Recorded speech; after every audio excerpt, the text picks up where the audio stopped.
Okay, guys. So where we left in the last class, we will be continuing from there. Okay. In the last class, we discussed question number 15, the last one, and we will be discussing the question number 16 from now. Okay. Okay. So in question number 16,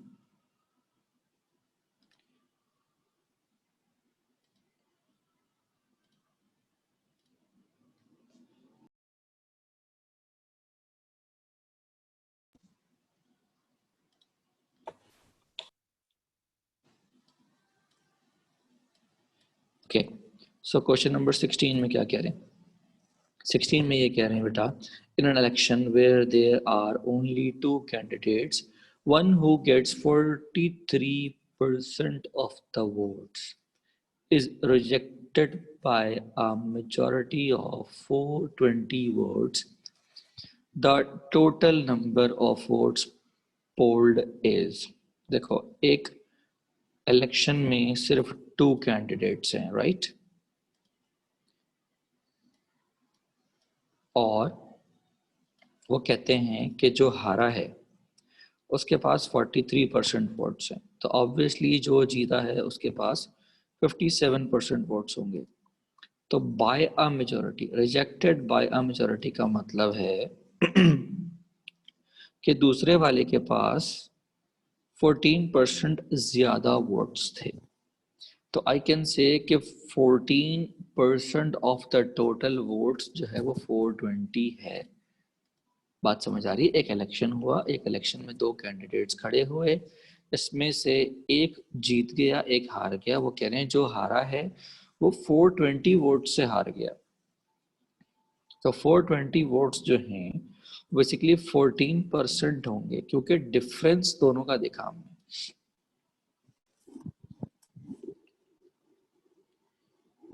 क्या ये बात समझ आ रही है?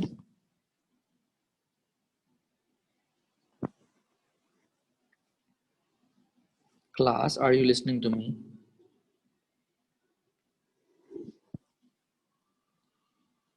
देखो बेटा Umar, listen carefully, or anyone else, if you are not understanding it, please listen it carefully. Okay, there are two persons, there are two candidates in an election. Okay, one is rejected by 420 votes, and they are saying that the one who is being rejected got 43% of the votes. It means the one who won the election basically have 57% of the votes. Now they are saying कि जो हारा है वो 420 votes से हारा है। इसका मतलब जो जीता है और जो हारा है उनमें 420 वोट्स का डिफरेंस है। क्या ये बात समझ आ गई उमर?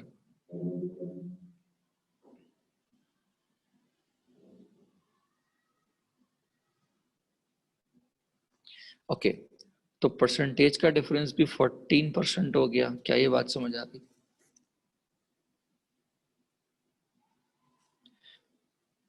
तो हमने 14% ऑफ टोटल रख दिया 420 के बराबर, और उसके बाद आपको पता है कि क्या होगा जनाब, ये जगह 14/100 multiply by t is equals to 420 cross करेंगे और हमारे पास टी की वैल्यू आ जाएगी। क्या ये बात समझ आ गई सबको? ओके, अब वो ये कह रहे हैं क्वेश्चन नंबर 17 में कि at an election candidate secures 40% of the vote but is defeated by other candidate by a majority of 298 votes.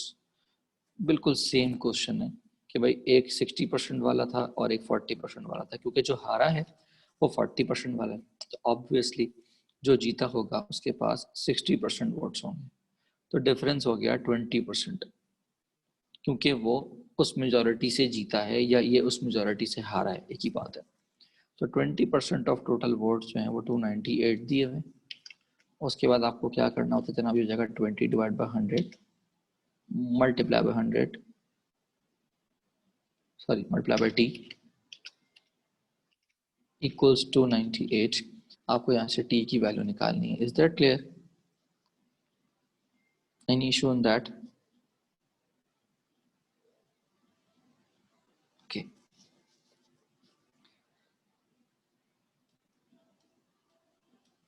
Moving on to next question. Question number 8. देखो 18. वो ये कह रहे हैं इन एन इलेक्शन में 4% of the votes जो हैं वो इनवैलिड है. पहली बात,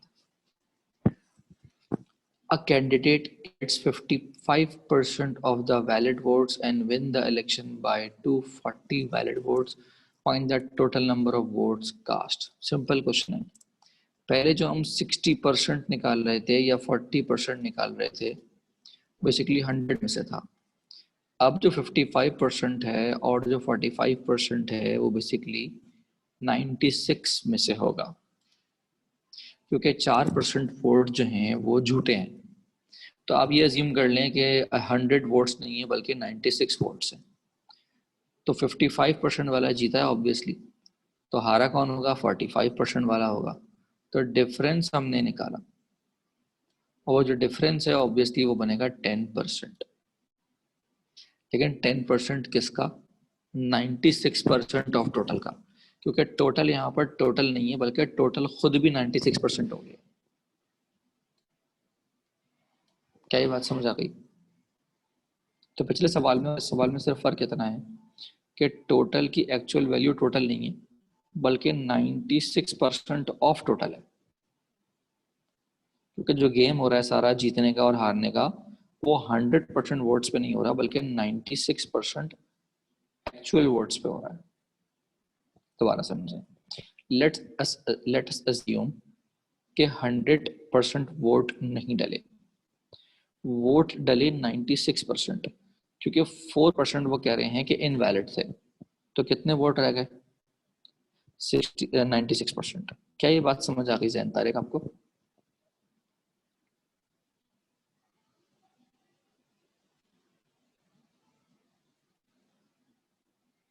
ठीक है. अब वही बात है कि हम डिफरेंस निकालेंगे तो वो आएगा 10%. उमर को एक सवाल को. जी सर, मैं सर ये कह रहा था सर, इसमें कोई फॉर्मूला है सर? ये जैसे आपने 55% ऑफ 96 लिखा है, तो कोई न्यू माइनस ओल्ड कुछ इस तरह से करके जिसको हम याद कर लें, तो इस तरह का हम यार इसका सिंपल तरीका ये है कि टाइम बचा सकते हो कि अगर एक 55% है, ठीक है, तो 50% से देखो ये कितना दूर है. कितना परसेंट दूर है? सर 50। नहीं, 5% दूर है ना. हाँ हाँ, सही सर, सही सही सही सही सही, सॉरी। डिफरेंस हमेशा उसका डबल आएगा. ठीक है ठीक है। डिफरेंस डबल आएगा. अब यहाँ देखो, अब 40 जो है 50 से कितना दूर है? सर 10 का डिफरेंस है। तो डबल कर दो, 20 हो जाएगा. अब 43 कितना दूर है? 43 किससे सर? 50 से? 50 से ना. अच्छा, सबको 50 से लेके चल रहे हैं आप, ठीक हाँ है। बेसिकली ठीक है। सुनो ना, बात सुनो. एक रस्सी को दोनों तरफ से अगर पकड़ोगे और अगर वो जो रस्सी वाला गेम होता है वो खोलते खेलते जी हो, जी बीच में होना चाहिए. तो यहाँ पर भी दो कैंडिडेट्स लड़ रहे हैं तो ड्रॉ कब होगा? बीच में. तो ठीक है थोड़ा सा ठीक भी समझ आ है, रही डबल। बात? हमेशा डबल होगा डिफरेंस. ठीक है सर, ये भी अच्छा आइडिया, थैंक यू सर। अच्छा, दूसरी बात मैं ये समझाना चाह रहा हूँ कि हम पिछले सवाल में 55% में से 45% जो माइनस कर रहे थे वो हम 100 का माइनस कर रहे थे जैन. लेकिन अब 100 वोट्स हैं ही नहीं ना हमारे पास 96 वोट्स हैं. तो बेसिकली जो डिफरेंस आएगा वो 10% का तो आएगा, लेकिन टोटल पे नहीं आएगा. 96% ऑफ टोटल पे आएगा. क्या ये बात समझ आ रही है तुम्हें जैन?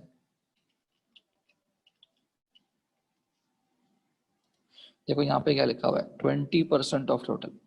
डिफरेंस निकालने के बाद यहाँ पर हमने डिफरेंस तो निकाल लिया, लेकिन डिफरेंस टोटल का नहीं है, 96% ऑफ टोटल का है. तो उसको लिखने के हम कैसे? पहले हम निकालेंगे 10%, 10/100. फिर हम क्या करेंगे? 96/100. फिर हम क्या करेंगे? Multiply by t is equal to 240. ऐसे टी निकालना है. क्या ये बात सबको क्लियर है?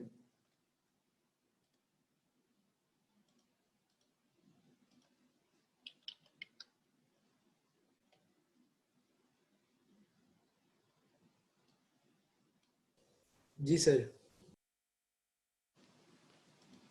दानियाल कहते हैं अगर हम एंड में 4% लेस करें तब भी आंसर सही आएगा, करके देख लेते हैं। देखो भाई, दानियाल की फरमाइश है ये तो मैं करवा रहा हूँ, कि तुम लोग समझो कि सर को नहीं आ रहा, फिर तुम लोग बाद में बोलते हो।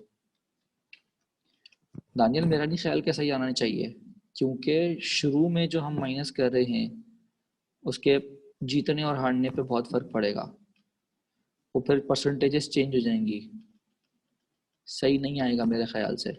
फिर भी आप करके देख लीजिएगा दानियाल। अच्छा जी, आ जाते हैं क्वेश्चन नंबर 19 पे। वो कह रहे हैं in an election contested by two, the winner secures 60% of the valid votes and wins by a majority of 684 votes. If 95% of the votes were valid, what was the number of invalid votes? तो पहले हम total निकालेंगे और फिर उसके बाद हम निकालेंगे। तो देखो बेटा, जो पिछले सवाल में काम किया था वही काम हम यहाँ पर कर रहे हैं। 60% का मतलब है कि मेरे पास जो डिफरेंस है जनाब वो है 20% का। क्या ये बात समझ में आती है? अगर एक 60% से जीता है तो ऑब्वियसली दूसरा वाला 40% से हारा होगा, तो डिफरेंस बनेगा 20% का। और अभी मैंने थोड़ी देर पहले ही बताया था कि 60 अगर 50 से 10% दूर है तो डिफरेंस हमेशा डबल होगा उसका। क्या ये बात सबको समझ आ गई है? सर मैंने यहाँ एक चीज अप्लाई की थी, देखिए सर 95% टोटल है ना, तो उसको 47.5 रखते हुए अगर माइनस करते हैं 60 से तो हमारे पास 12.5 आता, तो वो उस तरह से होगा नहीं। मेरा ख्याल है सही आएगा, लेकिन कैलकुलेशन मुश्किल हो जाएगी आपके लिए। मतलब है कि 25 हो जाएगा डिफरेंस, 25 25% ऑफ 95 लगाएंगे, इस तरह से होगा फिर। नहीं फिर ये गलत बात।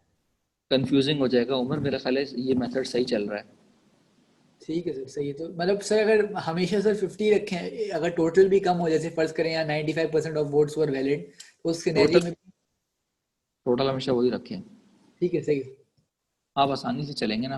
वरना फिर आप कितना याद रखें किस सवाल में क्या करना है, फिर वही वाली बात है ना, बच्चे ये कहेंगे कि सर वो एक मेथड हो तो हमें करने में आसानी होती है, आप हर सवाल में अलग अलग मेथड लगाएंगे तो बच्चा कंफ्यूज हो जाता है।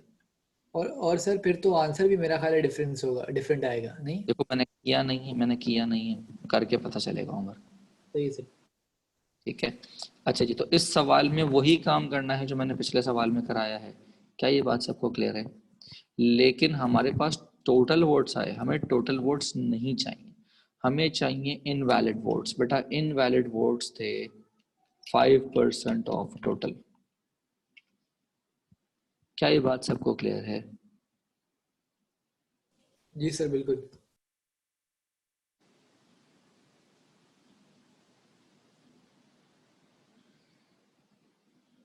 अच्छा, क्रोथलैंड को क्लियर नहीं है। क्रोथलैंड, should I explain it again to you और is anything in particular you can say कि सर मुझे ये वाली बात समझ में नहीं आई? So it means you haven't got question number 18. You haven't understood question number 18 as well. Should I explain 18 as well? 5% वाली बात। Okay, question दोबारा से पढ़ते हैं कुर्तलैन। In an election contested by two, the winner secures 60% of the valid votes and wins by a majority of 684 votes. If 95% votes were valid, 95% votes valid थे, what was the number of invalid votes? तो obviously 95% अगर valid थे तो 5% invalid थे, लेकिन उसने invalid की मुझसे परसेंटेज नहीं मांगी बल्कि क्वांटिटी मांगी है। तो टोटल का 5% अगर मैं निकाल लूं तो I will get the invalid number of votes. Have you understood? Okay, thank you. Question number 20, A's salary was reduced by 10%. In order to have his salary back to the original amount, it must be raised by। देखो बेटा, सबसे पहले ये समझो कि उसकी salary थी 100%। 100% में से 10% हो गया डिडक्शन, तो अब वो रह गई 90%। तो लेट अज्यूम कि उसकी सैलरी थी ही 100 रुपये। क्या ये बात समझ आ गई? अब 100 रुपए उसकी सैलरी थी, तो 100 रुपए में से 10 रुपए कम हुआ, तो अब उसकी सैलरी रह गई 90 रुपीज। वो कह रहा है 90 में कितना परसेंट प्लस करूं, तो मैंने कहा 90 प्लस x% ऑफ 90 बिकम्स 100। क्या ये बात समझ आ रही है? वो कह रहा है अब जो सैलरी है मैं उसमें कितना परसेंट इंक्रीज करूं कि मैं वापस 100 पे आ जाऊं। तो बेसिकली 90 उसकी अब की सैलरी है, उसमें वो मजीद x% अगर ऐड कर दे 90 का, तो वो 100 पर वापस पहुंच जाए। क्या ये बात सबको समझ आ गई? सर इसका कोई फॉर्मूला नहीं बना सकते हम, मतलब ये हमें खुद बनाना पड़ेगा ना इक्वेशन। तो मत देखो, जब तुम हर सवाल को फॉर्मूले से करने की कोशिश करोगे तो यकीन जानिए, बाय एक्सपीरियंस कह रहा हूँ, पेपर में बहुत मुश्किल होगी तुम्हें, क्योंकि तुम पेपर में फॉर्मूले भूल चुके होगे। अच्छा सर। जब मैं तुम इसमें बता रहा हूँ ना वर्ड प्रॉब्लम को, तो तुम्हें ज़्यादा बेहतर तरीके से समझ में आएगा, और इसकी प्रैक्टिस मजीद कर लोगे तो तुम्हारा टाइम कम लगेगा। बनस्बत इसके अगर तुम फॉर्मूला फॉर्मूला करोगे ना, तो देखो अल्लाह ना खास्ता तुम फॉर्मूला भूल गए ना, सारा पेपर तुम्हारा मसला हो जाएगा तुम्हें। सही सर, मैंने कहा बैकअप भी होना चाहिए अगर, मतलब। एक्चुअली बात दरअसल ये है, दिस इज नॉट एन, एक सेकंड होल्ड कीजिएगा।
सॉरी।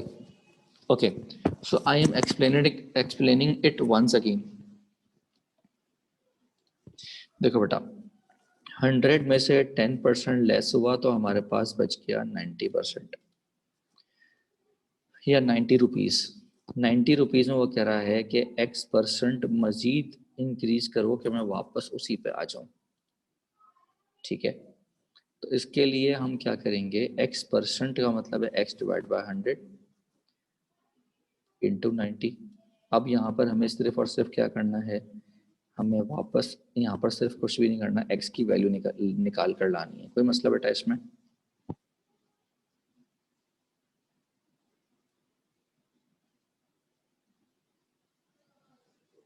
क्या ये बात समझ आ गई है सबको?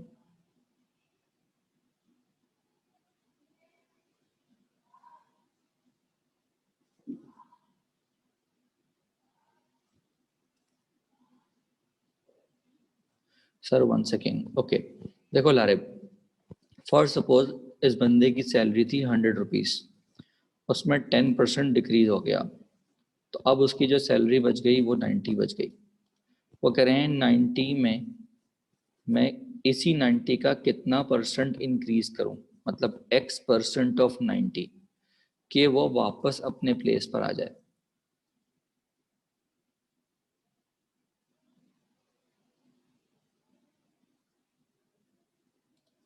तो यहाँ से फिर x की वैल्यू निकालनी है। बात समझ आ गई?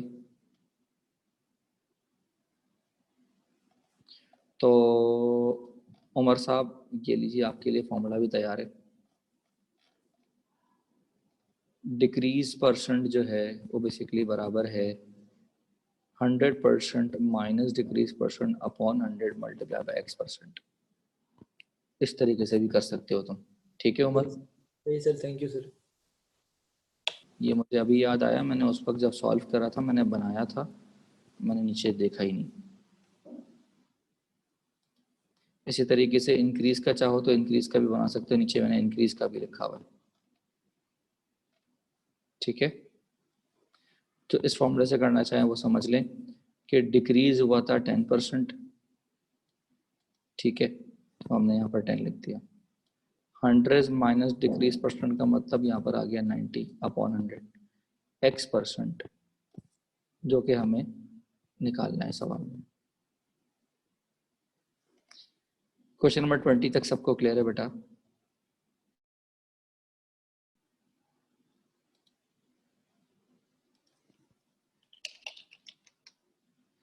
ओके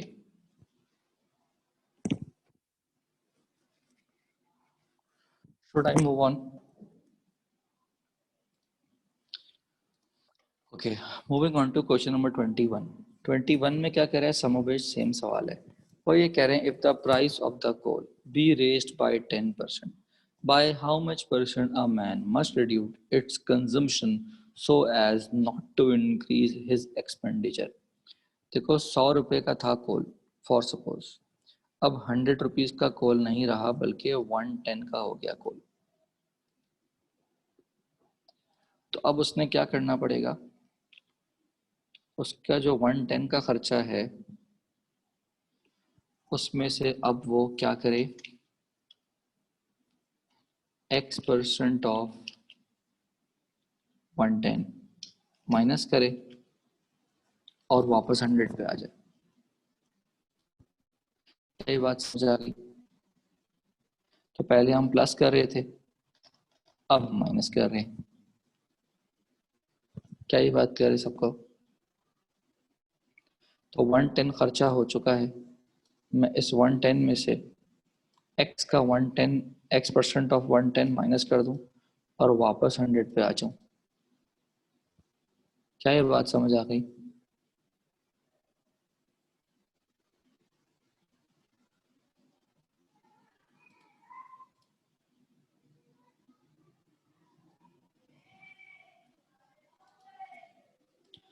ओके बेटा, क्वेश्चन नंबर 22 में ये भी यही काम करना है। क्वेश्चन नंबर 23 में भी यही काम करना है। क्वेश्चन नंबर 24 में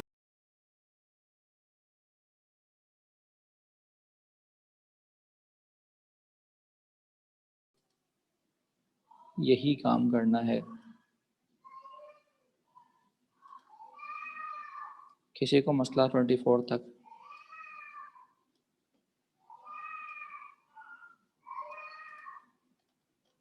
Should I jump to question number 25?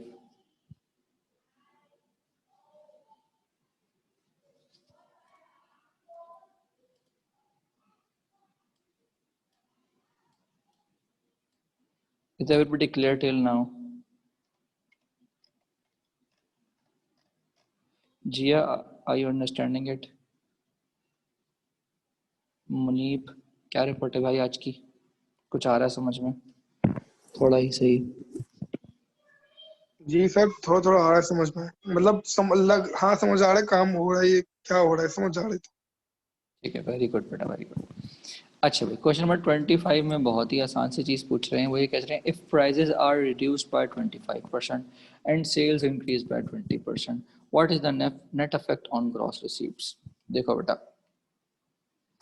पहले 100 फॉर समझ लो रुपीस थे, उसमें से 25% मतलब 25 रुपीस कम हो गए, तो अब वो कम होके हो गए 75।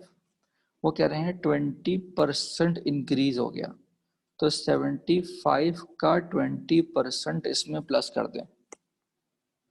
तो 75 का 20% कैसे निकालेंगे? 75 को मल्टीप्लाई बाय 2 करें, डिवाइड बाय 10 करें, तो अगर आप चाहें तो यहाँ अलग से निकाल लीजिए। 20% ऑफ 75 ये आएगा 15। वो कह रहा है कि सेल्स इंक्रीज हो गई बाय 20%, तो 75 में अब प्लस हो गया 15, तो अब ये पहुंच गया 90 पे। स्टार्ट हुआ था 100 से, अब पहुंच गया 90 पे, तो इन एक्चुअल डिक्रीज हुआ कितना? 10%। जी उमर, कोई सवाल आपका? माजरत तंग कर सर, एक चीज़ मैंने आपसे पूछनी है। 75% तो प्राइस थी, तो उसका हमने मतलब सेल्स मतलब कितनी बिक्री हुई उसको 20% क्यों किया सर? मतलब क्योंकि प्राइस से हम मल्टीप्लाई कर दी सेल। देखो देखो देखो, बात सुनो। प्राइस जो है वो 25% रिड्यूस हो गए थे, ठीक है सर। ठीक है। ठीक है, 75% हो गई। तो अब चीज जो 100 रुपए की थी वो कितने की हो गई? 75% की हो गई। 75 रुपीज की हो गई ना? ठीक है, रुपीज़ की हो गई, सपोज कर लें, ठीक है। सही है। ठीक है, अब उसके उसकी सेल ज़्यादा बढ़ गई, 20% इंक्रीज कर गई, तो अगर वो चीज़ पहले 75 की बिक रही थी तो अब वो 90 की बिक रही है, लेट्स अज्यूम। सर सेल तो बिक्री है ना, मतलब हम सेल से प्राइस बढ़ जाएगी मतलब। बेसिकली वो पूछ रहे हैं net affect on the gross receipt. अच्छा, बेसिकली रिसिप्ट। अब रसीद की बात कर रहे हैं ना, वो रसीद पे तो जो जितनी ज़्यादा बिक्री होगी तो रसीद के पैसे भी तो बढ़ जाएंगे। ओवरऑल की बात हो रही है, ठीक है सर, हम सही है। ओवरऑल कि वो गल्ले में कितने पैसे आ रहे हैं। समझ अच्छा रहे हो अच्छा, बात को? ठीक है ठीक है ठीक है ठीक है, टोटल रेवेन्यू की बात हो रही है। हाँ हाँ, रेवेन्यू की बात हो रही है। ठीक तो, है ठीक है। तो इन टोटल अगर हम देखें तो हमारे पास जो 100% था शुरू में, अब वो कितना रह गया? सही है सर, वो 75 प्राइस होगी, उसका 20% 15 आया है, 15 को प्लस किया 90, तो 10% का वो हो गया। सही है सर। तो इन जो है ना वो 10% आपका अल्लाह वाला करे डिक्रीज हो गया। बात समझ आ गई? जी सर, चलिए, बिल्कुल, थैंक यू। clear है बेटा?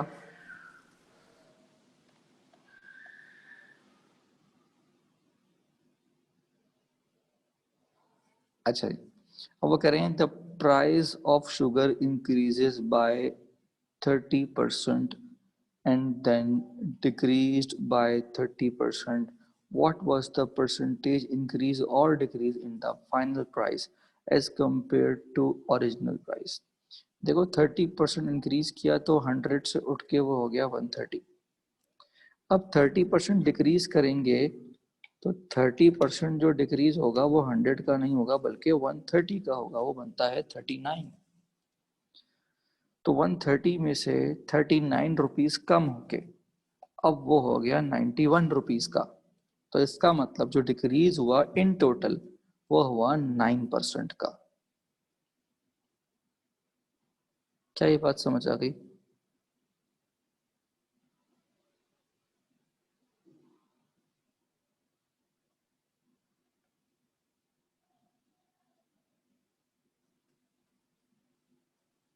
जी सर, आ गई।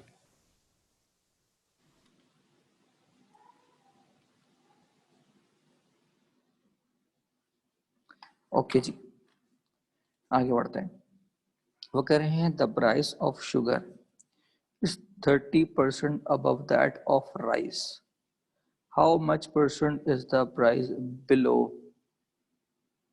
that of sugar? देखें भाई, प्राइस ऑफ शुगर जो है वो 30% अबव है राइस के। अच्छा जी, मैंने ये कहा कि 30% above है. How much percent is the price below that of sugar? Basically वो ये कह रहे हैं the price of sugar is 30% above that of rice. 30% above का मतलब है कि हमारा जो टोटल है अब वो 100 नहीं है बल्कि 130 है. तो हम बेसिकली क्या हिसाब लगाना चाह रहे हैं हम यहाँ पर आपको बताते हैं. देखिए भाई हमने ये कहा कि शुगर जो है लेट से वो 130 हो गया और राइस जो है वो बेसिकली 100 का हो गया क्योंकि 30% अबव रेट है उसका.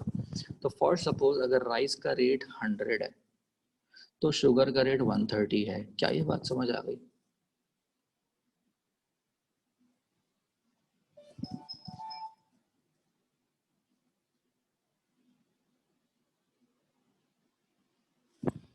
बेटा 2 मिनट दीजिएगा, मैंने ऑनलाइन ऑर्डर किया था 1 मिनट खाने का, वो सर आया 2 मिनट रुकिएगा, मैं आ रहा हूँ भाई, 1 मिनट आ रहा हूँ.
ओके सॉरी बच्चों, क्या मंगवाया है सर? यार वो ब्रॉडवे की ट्यूसडे को डील होती है ना, बाय वन गेट वन, वो मंगवाई है.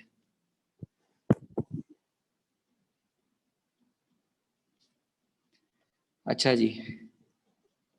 अकेले अकेले गलत बात है सर. यार ये लॉकडाउन खुलवा दो, इंशाल्लाह तुम लोगों को भी खिलाएंगे यार. मुलाकात हो तो तुम लोगों से फिर. गलत टाइम पे पिज्जा की याद दिला दी सर.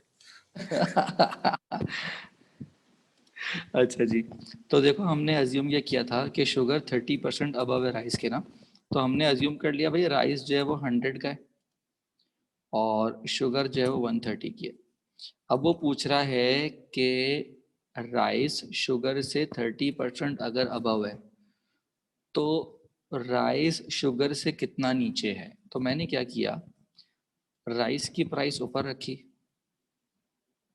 फिर मैंने नीचे रखा वो प्राइस जो कि शुगर का है, जो कि टोटल है, मल्टीप्लाई बाय 100 कर दिया क्योंकि मुझे परसेंटेज निकालना है.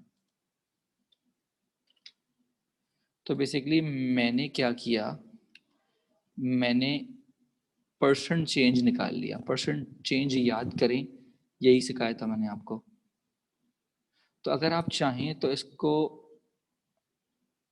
डायरेक्टली भी कर सकते हैं।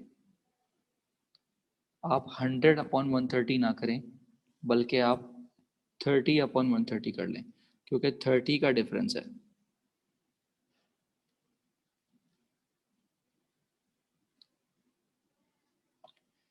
क्या ये बात समझ आ गई सबको?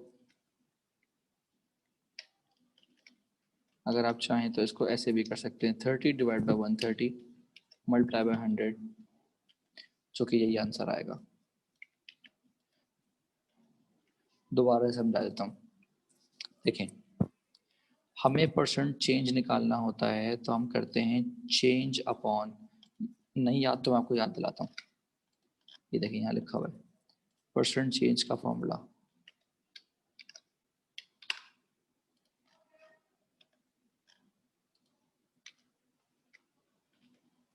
परसेंट चेंज का फॉर्मूला था change upon old multiply by 100।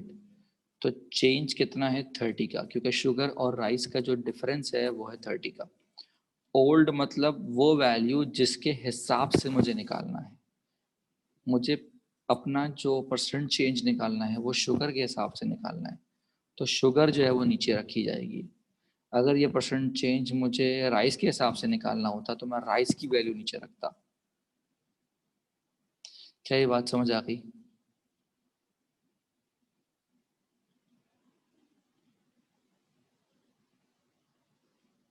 Ji sir, ये फॉर्मूले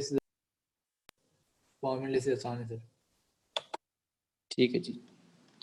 वो कह रहे हैं a medical student has to secure 40% marks to pass. He gets 40 marks and fails by 80 marks. The maximum marks are,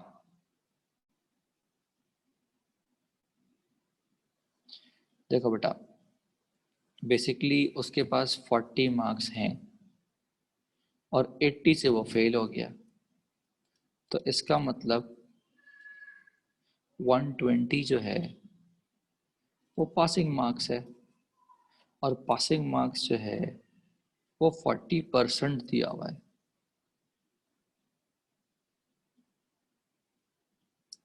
क्या ये बात समझ आ गई सबको?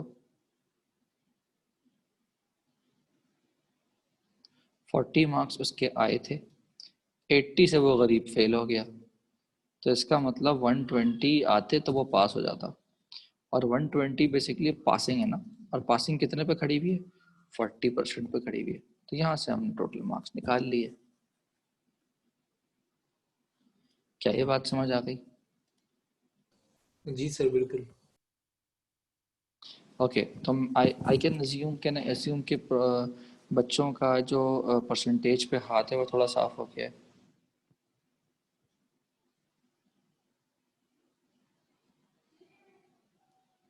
कैलकुलेशन अलबत्ता आप लोगों को तेज करनी पड़ेगी। Okay, now tell me, should I start a new topic that is profit and loss, और should I give you time, और should we start in next class?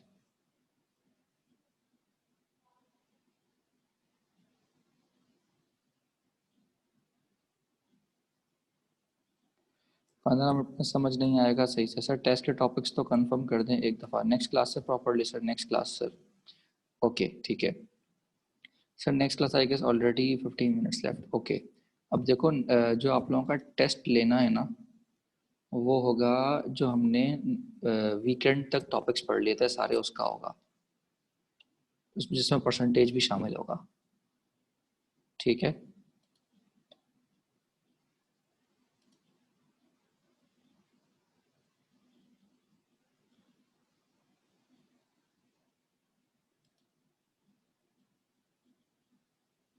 जी जी, जिस तरीके से गूगल फॉर्म होता है ना वैसे टेस्ट होगा आपका, गूगल फॉर्म के थ्रू टेस्ट होगा।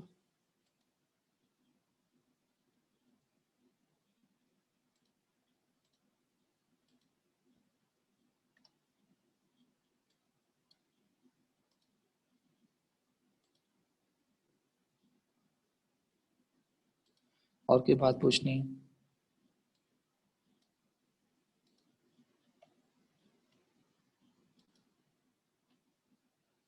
अच्छा, नेक्स्ट क्लास से पहले प्रॉफिट एंड लॉस करके रखिएगा। उसका सोल्यूशन भेज दिया मैंने या नहीं भेजा? और कौन सा सोल्यूशन चाहिए मुझे बता दें। सर ये जो परसेंटेजेस की जो अभी आज आपने करवाई है ना, इसकी अपडेटेड वाली जो उसमें है, वो वाली भेज दीजिएगा काइंडली। अच्छा, मैं भेज देता हूँ। कौन कौन सी भेजनी है उमर, मुझे फटाफट व्हाट्सअप कर दो।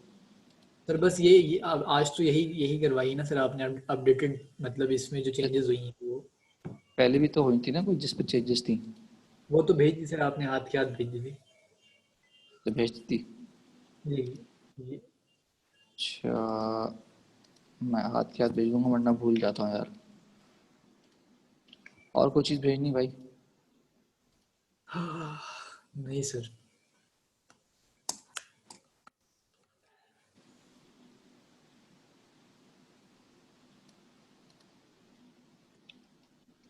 सर हफ्ते में 2 क्लासेस एक्स्ट्रा होया करेंगी मैथ्स की, क्या होगा सर? यार ये एक्स्ट्रा तो अभी रखी है, इंशाल्लाह अभी आप लोगों की जो विंटर वेकेशन आ रही है इसमें भी रखेंगे ना मॉर्निंग में क्लासेस। ये सर हंसते हैं इस पर। सही है सर। शाहजार थैंक यू यार। सर आराम से पी सके।